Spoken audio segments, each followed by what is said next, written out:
FTC is suing Amazon for millions of dollars. If you're running an online business, you need to follow this lawsuit because this will have tremendous changes on how you communicate with your customers, and if you're offering subscriptions, how you're allowed to collect for those subscriptions. So Amazon is being sued by the FTC for forcing customers into Prime memberships. Now, the government body recently announced their Click to Cancel regulation, which is aimed at making it simpler for consumers to cancel their subscription and not make it very difficult to understand how to cancel that subscription. Shares for Amazon actually fell 1.5% as soon as the announcement for the FTC lawsuit came out. So this is major news in the e-commerce industry and especially for online shopping. If you run an online store, here's everything you're going to need to know about how to avoid dark patterns in your marketing and how to abide by the Click to Cancel regulation, which is going to be made into law very shortly. Here's a breakdown of the lawsuit between the FTC and Amazon. The FTC's claims are that Amazon tricks customers into continuing their Prime membership by making it too difficult to cancel.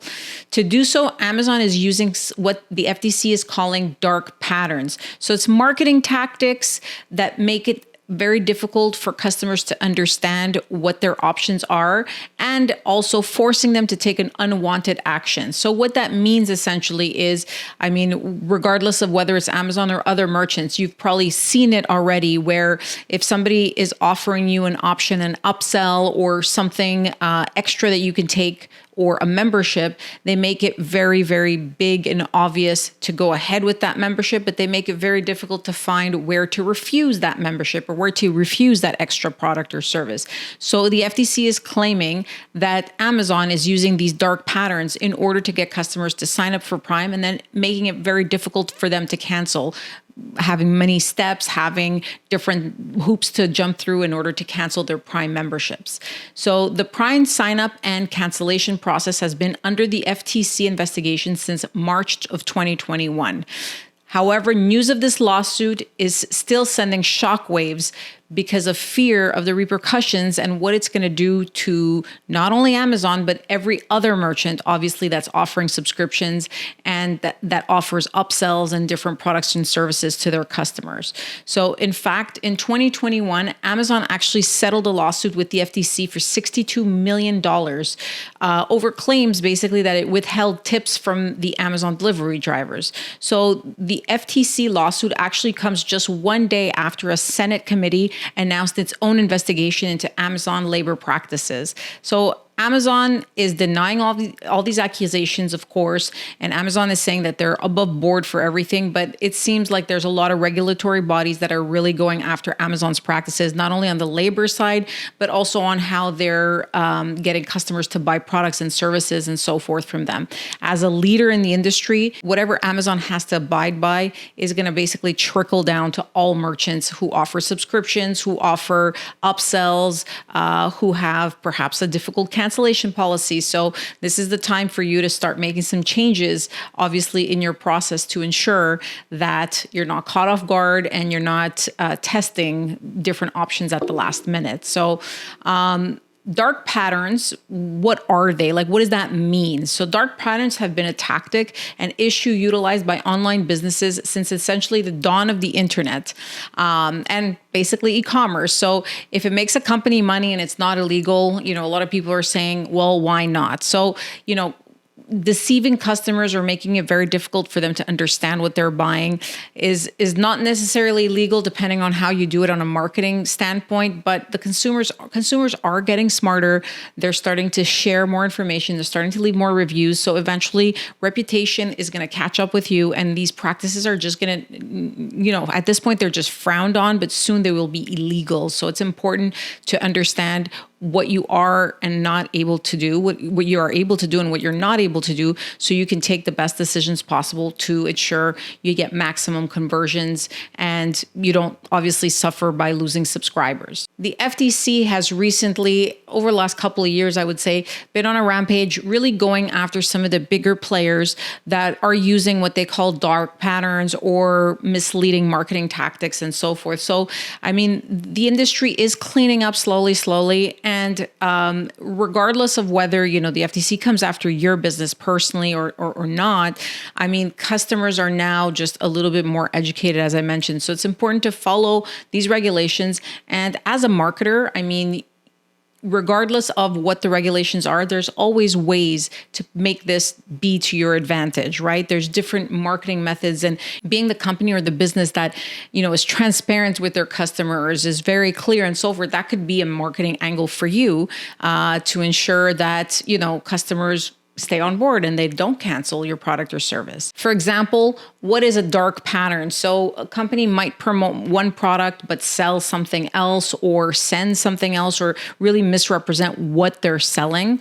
Also, it could be that, they shame customers into, taking a subscription or accepting an upsell and so forth. So all of these practices, I mean, as I mentioned, they're frowned upon now, but soon enough, within, the next 6 to 12 months, they're going to be written into law, and the FTC is going to be very, very clear as to what you're able to do and what you're not able to do. So obviously it's important to pay attention to this, but as I said, if you right now, this is, a warning, this is happening right now. So this is the time to start testing different tactics and putting in place all the stuff that you're going to do to make changes to your cart if you are using something that could be seen as a dark pattern.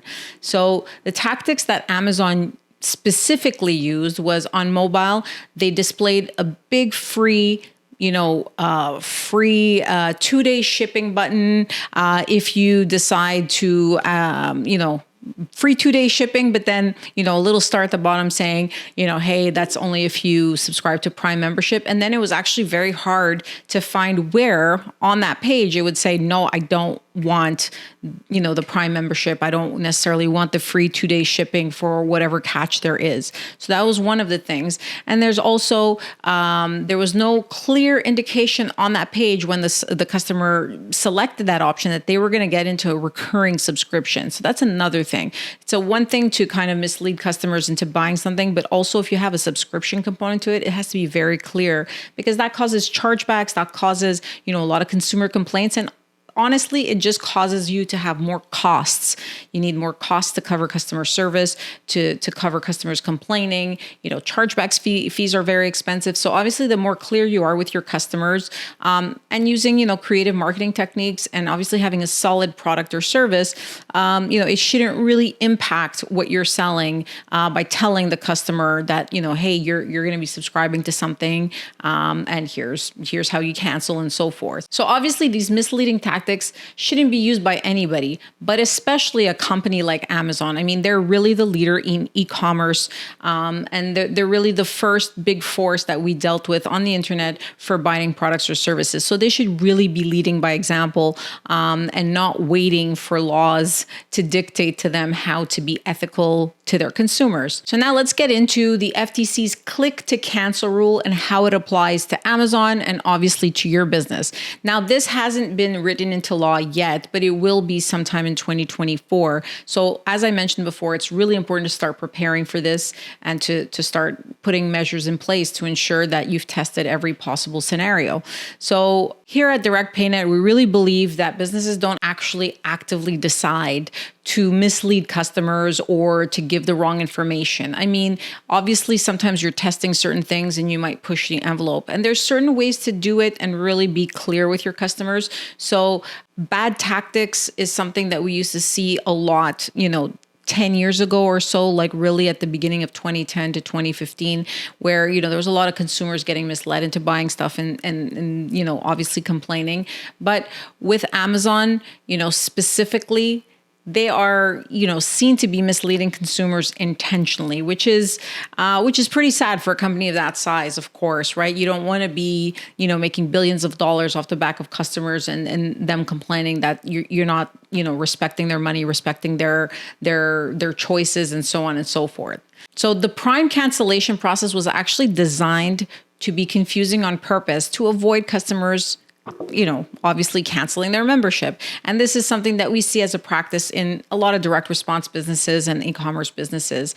But Amazon executives were accused of purposely slowing down and avoiding cancellations, and even sometimes canceling a cancellation request. So, unenrolling from Amazon Prime was a really big headache, which caused a lot of consumers obviously to stay on for many, many more months than what they intended to.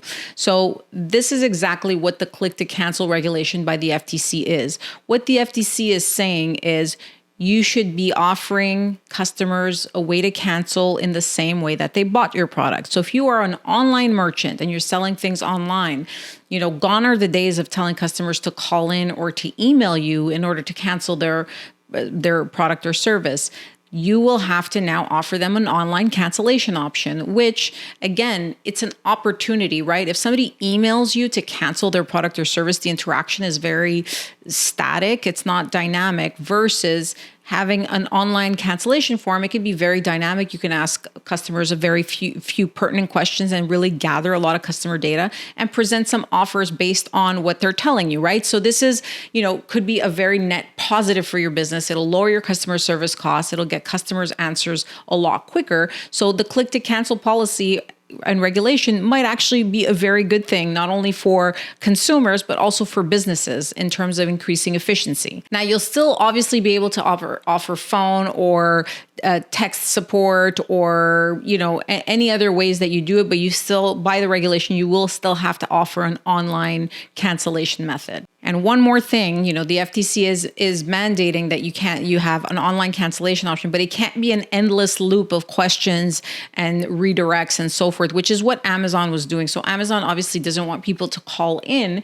What they're doing is they're, directing people onto a website, but it's just never-ending questions and never-ending upsells and so forth. So, we don't have the exact regulations right now, like what will be required, what, how many steps you're allowed to do in this cancellation process and so forth. But, obviously as time comes and in the next few months, when we see the resolution of the Amazon lawsuit, we will get more information about what are the rules. But right now, there are a lot of service providers that are offering kind of out of the box cancellation process softwares so that you can implement directly right now and start testing and start, different marketing techniques. I mean, you're a marketer. If you own a business online, you have some marketing skills or you have a marketing team, you can have them create a funnel for your cancellation process, just make you a ton of more money, right? So without obviously the extra costs of customer service. So how can you avoid, obviously, the FTC coming for your business? So it's really simple. I think you guys listening will understand is avoid using dark patterns, like don't do anything that's misleading, and obviously make cancellations easy if you're offering subscriptions or if you're offering any type of recurring product. You will also need to send notifications about recurring and upcoming payments related to your subscription. So this is already, Visa is already mandating merchants who offer a free trial to get a confirmation from customers that, that they're going to get rebilled. But we're waiting to see more regulations on that. And we're waiting to see what the FTC is going to say about any type of rebilling and recurring subscriptions. So remember, the regulation right now is brought by Visa, saying that if you have a free trial and you're going to rebill, you have to contact customers and get express authorization. Now it's going to be the FTC that's going to come up with their rules. So there's going to be two kind of governing bodies that are going to give us different regulations, and hopefully, they're similar, so we're able to, be compliant without too many hoops and too many steps. So if you are a merchant or a business online and you think that, maybe you are using some of these tactics, or that you're afraid that if you make it too easy for customers to cancel, that they will cancel and you lose a ton of money. Obviously, the number one thing to do is to look at your product. What are you selling? Is this something somebody wants? Is this something that's going to help somebody? Because at the end of the day, if you're just really focusing on marketing and you don't have any energy put on your product, I mean, it's just going to be an endless loop of kind of trying to fight for another day. So go back to the basics, look at your product or service and figure out what's going to make it something that people want. And then once that's there, obviously you can adjust your marketing in order to, clearly explain that to customers. And then obviously you shouldn't have that big of an issue, because right now all the FTC is saying is to be clear with your customers and to let them cancel more easily. This shouldn't really impact your business if you've been doing things right from the beginning. But if you haven't, this is your opportunity to figure it out right now. You can take this time before it passes into law to really test a few different things. So if you have any questions about this, or if you'd like me to take a look at your website and give you some advice, because there are some very easy ways to be compliant that are not really going to affect your conversions, you can reach out to me at the contact information below. Somebody from my team or myself will give you a call and we'll walk you through, what is compliance, how you can be compliant and still make a lot of sales and not worry about your customers canceling and not having, obviously everything that you need to be compliant. So I've helped thousands of merchants, and I hope I can help you soon too. Thank you so much for watching. And if you found this episode useful, please smash that subscribe button down below and follow for more. Thank you. Hope you found today's session valuable. If you have any questions for me or just want to connect, please feel free to visit my website, mariasparagis.com. That's MariaSparagis.com. I'd love to hear what you're working on, so drop me a line on any hot button issues your business is experiencing. And remember, don't worry about failure. You only have to be right once.